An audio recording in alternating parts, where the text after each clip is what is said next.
नमस्कार। आप देख रहे हैं स्पेशल कवरेज न्यूज और मैं हूं आपके साथ शिव कुमार मिश्रा। मेरे पीछे एक तस्वीर है। यह तस्वीर खुद मुख्यमंत्री योगी आदित्यनाथ ने शेयर की। सामने प्रधानमंत्री नरेंद्र मोदी है।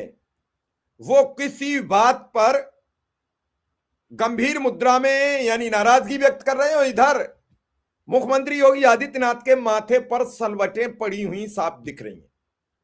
तो ये फोटो शिव कुमार मिश्रा ने शेयर किया नहीं है, ये फोटो योगी आदित्यनाथ की टीम ने शेयर किया है।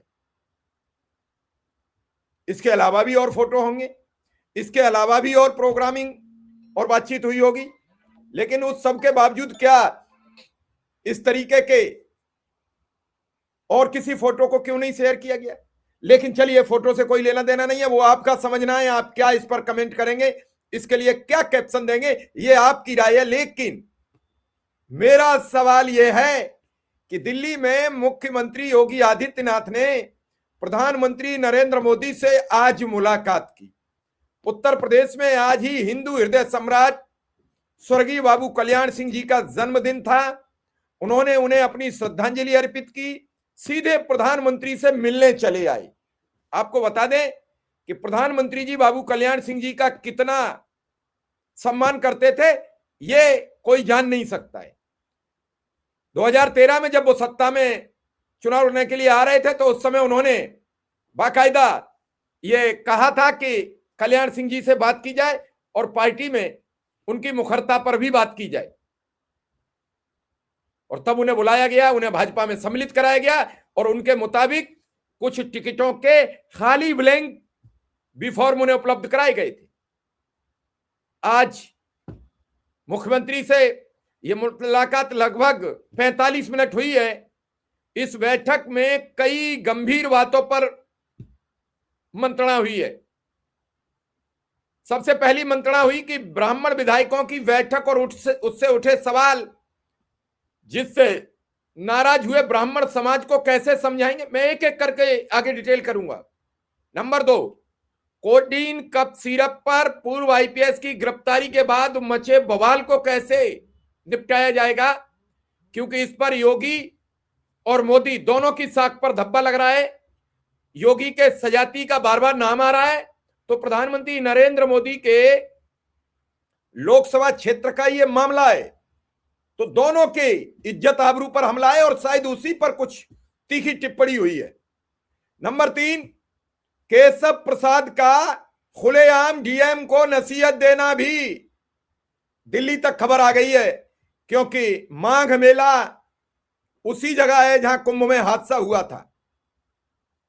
पंकज चौधरी के जरिए अखिलेश के पीडीए को ध्वस्त करने का सपना अब केंद्र वालों को भी सपना बनता दिख रहा है। नंबर 5, यूपी में जातीयता का सबसे बड़ा आरोप लगना। नंबर 6, 2027 में चुनाव लड़ने की तैयारी। नंबर 7, चुनाव से पहले क्षेत्रीय, इलाकाई और जाति समीकरणों पर मंत्रिमंडल विस्तार। नंबर 8, एसआईआर पर कैसे कटे 2,89,00,000 वोट, और सबसे ज्यादा महानगरों में ही क्यों वोट कटे।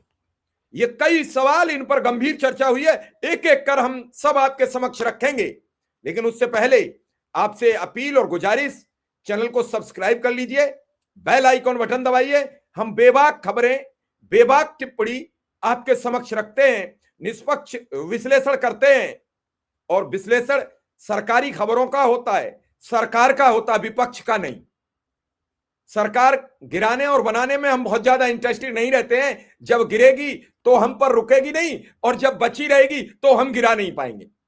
ऐसी खबरों से बचने के लिए आप special coverage news Shiv Kumar Mishra official पर बने रहें और हम आपके समक्ष अच्छे से अच्छे खबरें देते रहें, बेखौफ खबरें आपको देते रहें। इसके लिए हमारे चैनल को ज्वाइन भी कर लीजिए कुछ साथी, ताकि आप हमारी आर्थिक मदद करते रहें। और बहुत छोटी सी आर्थिक मदद का आपसे सहयोग की अपेक्षा है। बताया गया कि मंत्रिमंडल विस्तार में क्षेत्रीय और सामाजिक संतुलन पर खासा ध्यान दिया जाए, सभी वर्गों और सभी इलाकों को प्रतिनिधित्व मिल सके। इसके अलावा एसआईआर पर चर्चा में बात सामने आई कि एसआईआर के दौरान कई नाम ऐसे कट गए जो पारंपरिक रूप से बीजेपी के मजबूत माने जाने वाले इलाकों से और गढ़ों से जुड़े हुए थे। इस पर प्रधानमंत्री ने गहरी चिंता व्यक्त की है। भारतीय जनता पार्टी इसको लेकर उनके कार्यकर्ता लग गए हैं, लगातार फॉर्म बांट रहे हैं। उन फॉर्मों को भरकर बीएलओ के पास जमा किया जाएगा। इसके लिए समय सीमा बढ़ा दी गई है, फिर वो अपडेट किए जाएंगे। लेकिन मुझे अब पीडीएफ प्रहरी नजर नहीं आ रहे हैं, ना वो फॉर्म बांटते नजर आ रहे हैं। फिर बाद में चकल्लस ना हो, इसके लिए हम पहले से आगाह कर रहे हैं। पीडीएफ प्रहरी भी जागरूक रहें और इन सब पर बातचीत करें।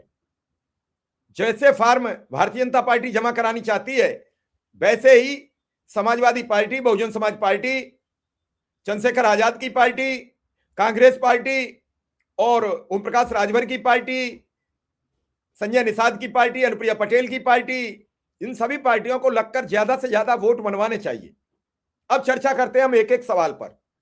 सबसे पहला सवाल था, ब्राह्मण विधायकों की बैठक के बाद उठे सवाल और वो सोशल मीडिया पर जो उसने स्पेस पाया, ट्रेंडिंग में लगातार 2 दिन टॉप ट्रेंडिंग सब्जेक्ट बना। तो आखिर क्या वजह है? आपकी सरकार से ब्राह्मण क्यों नाराज है? ब्राह्मण विधायकों को क्यों बैठना पड़ा? आपने तो अपना सलाहकार भी ब्राह्मण बना रखा है, उसके बाद भी ब्राह्मण नाराज है। मुख्यमंत्री से प्रधानमंत्री ने जरूर पूछा होगा, ब्राह्मण अपराधियों को तो आपने जड़ समूल नष्ट करने का एक अभियान चला दिया।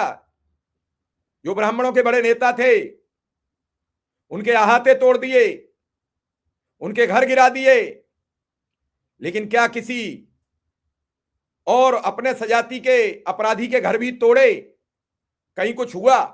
जरूर पूछा होगा, क्योंकि प्रधानमंत्री भी इसी राज्य से चुनकर संसद जाते हैं और उन्हें वो मलाल है जब 6 राउंड जो विश्वविख्यात आदमी, जिसे पूरे विश्व में अपनी पहचान बना सकी हो, विश्व गुरु कहे जाते हो, और वो 6 राउंड मतगणना में पीछे चलते हैं, तो पूरे विश्व ने देखा है।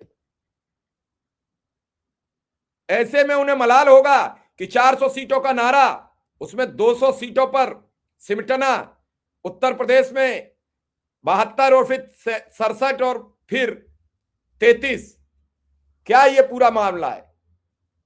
तो कहीं ना कहीं माथे पर सवाल दोनों के हैं। कहीं 24 की पुनरावृत्ति हो गई तो फिर सत्ता से बेदखल हो जाएंगे, और यूपी गया तो गया भारत, गया देश, राजनीति से भी, सिस्टम से भी, और सब कुछ। तो कई सवाल थे। उसके बाद एक विधायक का निधन, उसके परिवार के बारे में भी प्रधानमंत्री ने पूरी जानकारी ली। साथ ही एसआईआर पर गहरी नाराजगी व्यक्त की कि हम तो अन्य प्रदेशों को लपेट रहे थे, आप तो खुद ही लपट गए, आपके 2,89,00,000 वोट कट गए हैं। और जब दोबारा हमने 15 दिन का समय बढ़ाया तो कुछ लाख वोट बढ़े। तो ये खबर बड़ी तेजी से प्रधानमंत्री जी ने इस पर खुलकर चर्चा की, और तब चर्चा और ज्यादा बढ़ी जब उन्होंने पूछा, गाजियाबाद में 8 लाख, नोएडा में 5 लाख, लखनऊ में 12 लाख, सारे महानगरों में 8 लाख, 7 लाख, 10 लाख, 12 लाख, क्या हुआ? सारे वोट महानगरों में ही, शहरों में क्यों? तो क्या मुख्यमंत्री जी ने जो जवाब दिया उनसे प्रधानमंत्री जी संतुष्ट रहे?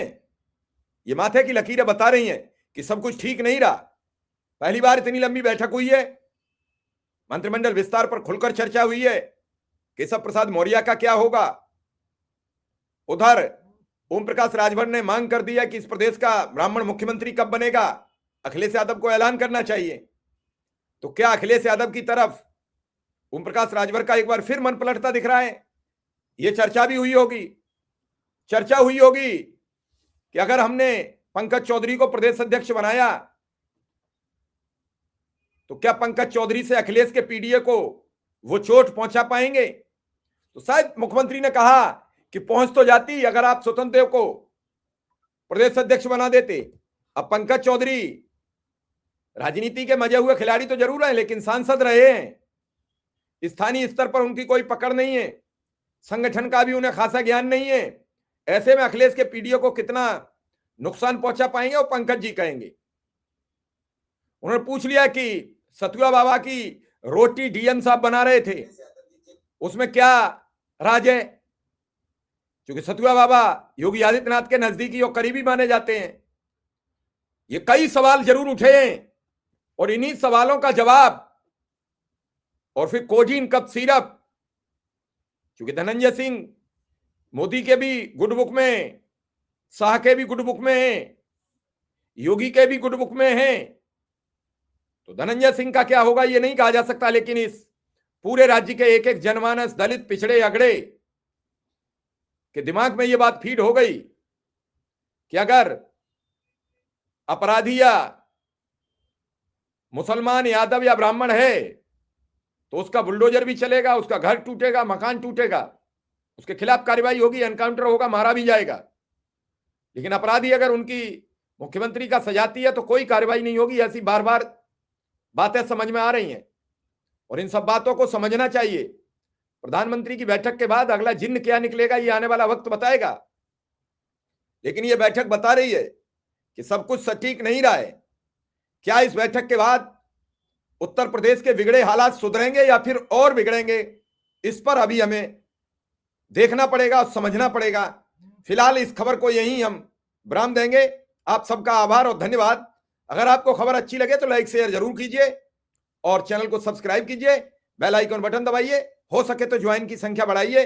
अब तक सिर्फ 8 लोगों ने चैनल को ज्वाइन किया है, ये संख्या कम से कम 1000 से ऊपर होनी चाहिए। धन्यवाद, नमस्कार।